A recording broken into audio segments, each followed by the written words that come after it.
Good evening, everyone. Our group will be reporting Chapter 2, which is Curriculum Planning. And I am tasked to deliver the introduction in the first two sources of curriculum.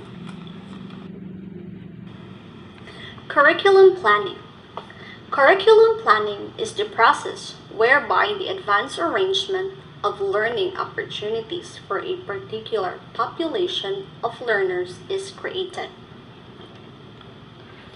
Curriculum planning is also an essential part of curriculum development.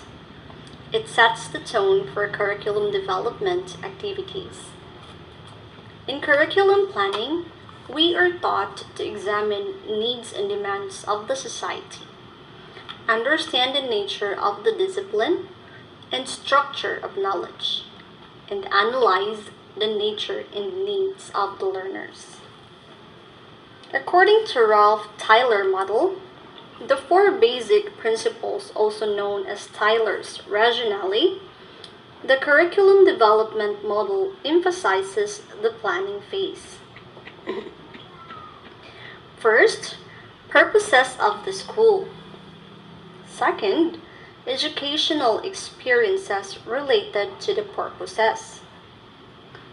Organization of the experiences, and lastly, evaluation of the experience. So these are the things to also consider during the curriculum planning phase. And teacher, as a curriculum innovator and evaluator, he or she must check and determine if the desired learning outcomes is achievable or have been achieved.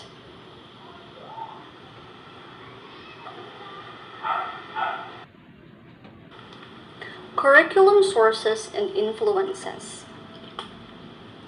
Tyler identified three major sources of curriculum: the subject matter, society, and learners. Accordingly, these curriculum sources need to be considered and examined to identify the four elements of curriculum: goals, content, learning experiences, and evaluation. It is important to understand the nature of the subject matter in order to provide knowledge and skills that are essential to the nature of the discipline. This also helps in selecting and designing curriculum contents. Likewise, it is important to have a clear understanding of the nature of the curriculum. This provides a more comprehensive idea of the needs, demands, and problems of the society and available resources that can be utilized in the development and implementation of the curriculum. So in short, society as one of the curriculum sources provides information about the context in which the curriculum will be used. This is important to make the curriculum more relevant and responsive. So understanding the nature of the learners is also important in curriculum development. Understanding the learners includes knowing their needs, nature, and interests, learning styles, and thinking styles. This also includes knowing the various issues and problems about them. So the learners are the direct subjects of the school curriculum. Hence, making the learners as one of the curriculum sources is important in selecting the learning experience for the curriculum. So we need to, of course, consider the possible issues which may arise if we design such curriculum, as the learners are the core of curriculum.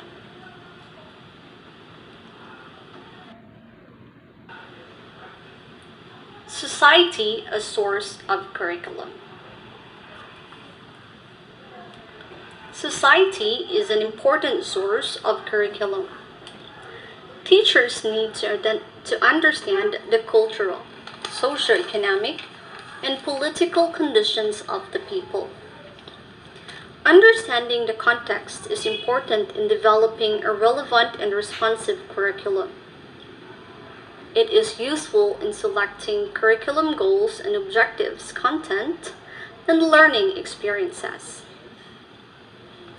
In addition, the society is becoming multilingual and multicultural. Developing cultural understanding and sociocultural consciousness among the learners is becoming a necessity. Other pressing social issues like climate change, security problems, diseases, poverty, and many others also affect the everyday life of people. Educators in schools face challenge whether they will respond to the needs and demands of the society or have education through its curriculum in order to develop or create the kind of society everyone wishes to have. There is a need to put balance between pursuing the utopian goals of education and its practical or economic. So curriculum are designed to serve the broad social interest of the society as well as the local community. Society shows where to modify the curriculum.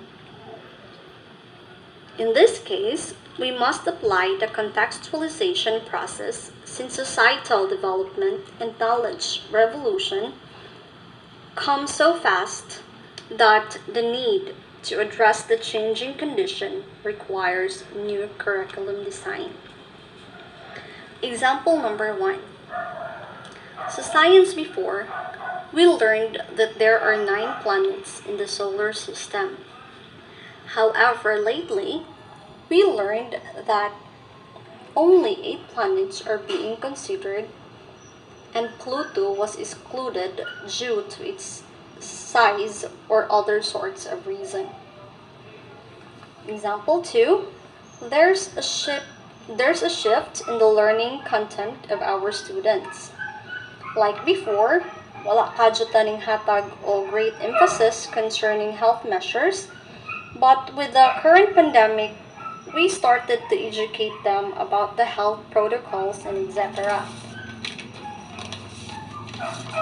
Also, before, we felt uncomfortable about teaching students the family planning. But upon observation, teenage pregnancy is rampant in the community. So gradually, ato nang giapil sa uban natong lessons, especially if the topic is relating to the issue, or at least ma-educate sila about it. So as the innovator and implementer of the curriculum, the teacher cannot change the content, but can make adjustments. So like siguro if unsa na lay available resources or alternatives, basta same concept or ma-deliver lang gihapon nato ang lesson. So next, we will have the learners as source of curriculum. Knowledge about the learners is one of the major sources of the curriculum. Although the curriculum content is set by the Department of Education, Commission on Higher Education, Technical Education Skills Development Authority, educators and curriculum developers have tried to align curriculum to the needs and nature of the students. This process is done when faculty members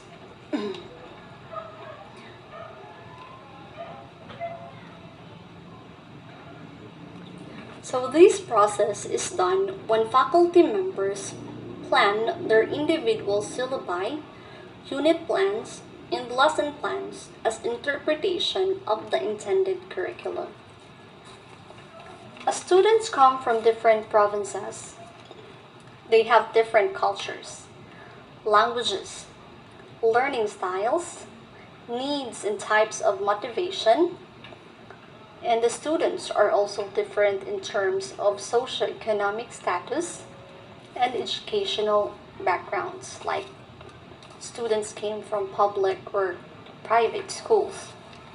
So for these, the students as one of the represented major source of curriculum are supported by several scholars and are well represented in their curriculum development models.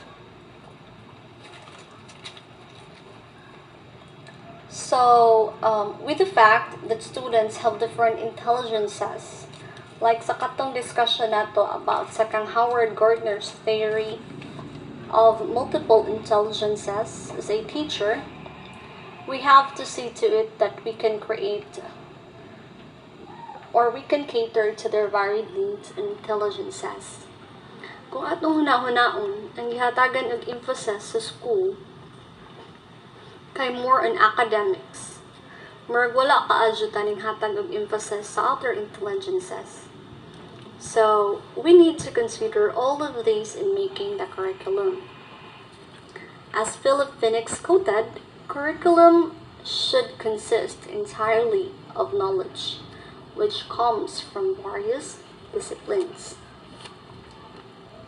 So that ends my report, and thank you so much for your time. Other sources and influences will be discussed by my groupmates. Thank you so much.